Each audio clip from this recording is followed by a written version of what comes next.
It is Christmas Day for NBA fans everywhere as NBA free agency begins tonight at 6 o'clock Eastern, 3 o'clock Pacific. And speaking of that, with the news that James Harden is most likely going to get traded, we went live yesterday. It was a massive success. So we're running it back and we're going live again for night one of free agency. Join me here on Philadelphia 76ers Now at 7 o'clock Eastern, 4 o'clock Pacific. Subscribe to the show. As you can see, we're less than 400 people away from 11,000 subscribers. Can we get there by the end of the weekend? If you're looking for year-round Sixers coverage that's informative, entertaining, insightful, I have you covered right here on the program. So there's plenty to get to on the James Harden front in the hours leading up to the start of free agency. Who could the Sixers trade him for?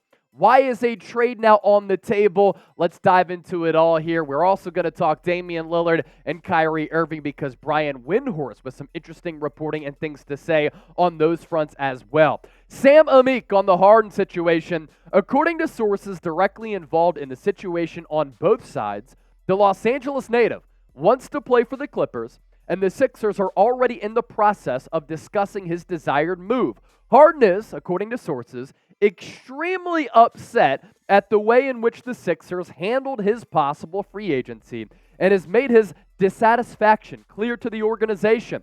Both Kawhi Leonard and Paul George are said to be on board with the idea of Harden potentially joining their core, according to sources.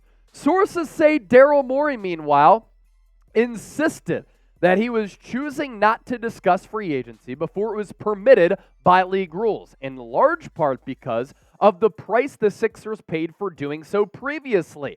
And in a most ironic twist, his reasoning was rooted in moves that Philly had been able to make because of Harden's choice to take a pay cut last offseason. No matter the reasoning, Morey's choice to keep Harden and his camp in the dark regarding the Sixers' plans had everything to do with Harden's choice to ask out. And that ironic twist is pretty crazy, right? Because last year, the Sixers may have negotiated early with James Harden and PJ Tucker, as well as Daniel House, because those were all Daryl Morey and James Harden Rockets players, and that roster construction led to the Sixers tampering. But with the news that James Harden is disgruntled, he wants out from the Philadelphia 76ers, and he's dissatisfied with Daryl Morey and the organization keeping him and his camp in the dark, is classic James Harden. When things don't go the Beard's way, he pouts and he asks out. This is what happened with the Houston Rockets. This is what transpired with the Brooklyn Nets. And now it's a third team, the Philadelphia 76ers, where James Harden is demanding a trade and he no longer wants to play for that organization. I've continued to say it here on the show. James Harden is a player who always fails to show up in the biggest of moments in the NBA playoffs and never takes accountability for his flaws and his weaknesses. And here he is again, not taking accountability and pouting his way out from another organization, his third in just the last several years. I think it's best for the Sixers to move on, and I think they're in a better spot to move on from James Harden while getting some assets back. Are you glad that Harden has likely played his last game in the city of brotherly love? Give me a Y for yes or an N for no. Let me know down in the comment section. We always appreciate your feedback. Sticking with the James Harden trade talks, latest from Brian Windhorst on ESPN. He said the 76ers could offer the Trailblazers one of the best trade packages in the NBA for Damian Lillard. Now, there are a couple of ideas here from Windy. We're in the deal zone, right? The real ones know. Sixers could make a trade with the Clippers, sending James Harden to his desired destination. Then the Sixers could pick up assets and then flip those assets for Damian Lillard to entice the Portland Trailblazers. That's the best situation, in my opinion, for Philadelphia because it does not include Tyrese Maxey. But Brian Windhorst's second idea, and he floated this out on the airwaves as well, is that the Sixers could trade Tyrese Maxey to the Portland Trailblazers to pair Maxey as the off-ball two guard alongside Scoot Henderson, who the Blazers took at number 3 in the 2023 NBA draft last week. Scoot Henderson, a player who has that dog in him, is a great athlete, some comps to Russell Westbrook, and if he can actually shoot the basketball, he could be a better player than Russell Westbrook. He is a 1. He is a point guard, so Tyrese Maxey could fit alongside him. Now, the Trailblazers do still have Anthony Simons, very solid player, as well as Shaedon Sharpe, but I do think that Sharpe, who was a top 5 player in that draft class last year for me, even though he got drafted outside of that, I thought he was underrated going into the pre-draft process, could play at that wing spot. With Damian Lillard, he is a little bit older. Injuries have started to rack up the last 2 years. There's a lot of mileage on those tires, and he's a smaller guard who's aging, and the injuries are starting to mount a little bit. He's also making a lot of money. So while Damian Lillard just came off his best scoring season of his NBA career, a career-high 32-plus points per game on 7 assists, 46% from the field, and 37% from 3 with a ton of volume.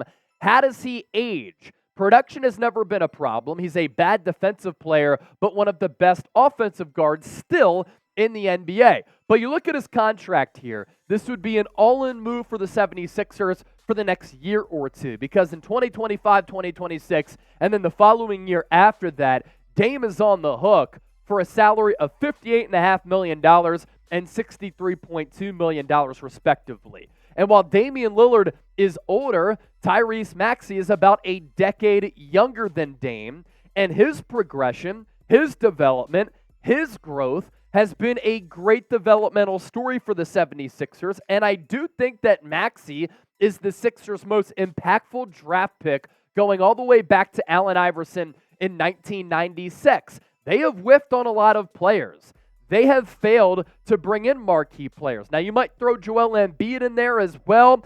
Yeah, he's ended up being a great pick, but I'm talking about at that guard spot, a developmental project. It's Maxey, it's Embiid as the 2 best overall draft picks in the history of the Sixers since that Allen Iverson draft back in 1996, right? But for Maxey, I want to continue to see him ball out for the Sixers. I want to continue to see his growth. I would not include him in a trade for Dame because in a couple of years, who's to say that Maxey can't be a 25 points per game guy, shooting around 48, 50% from the field like he did this past year, 43% from three-point range. Now, if you can find a way to pair up Damian Lillard with Tyrese Maxey as well as Joel Embiid and maybe offload Tobias Harris, then I'm all in. But I would be hesitant in including Maxey in a trade for Damian Lillard. So I'll open up the floor for everybody here and pose this question for everybody tuned in. We appreciate you for watching.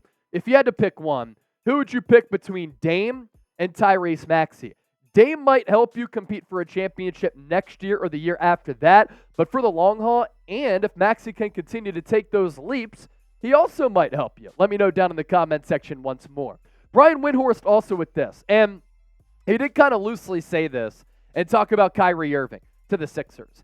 Kyrie Irving, it has been speculated that he is going to return to the Dallas Mavericks. He was supposed to meet with the Phoenix Suns. According to reports, he's no longer going to meet with the Phoenix Suns. Is that because he is intrigued by the situation and the opening now with the 76ers?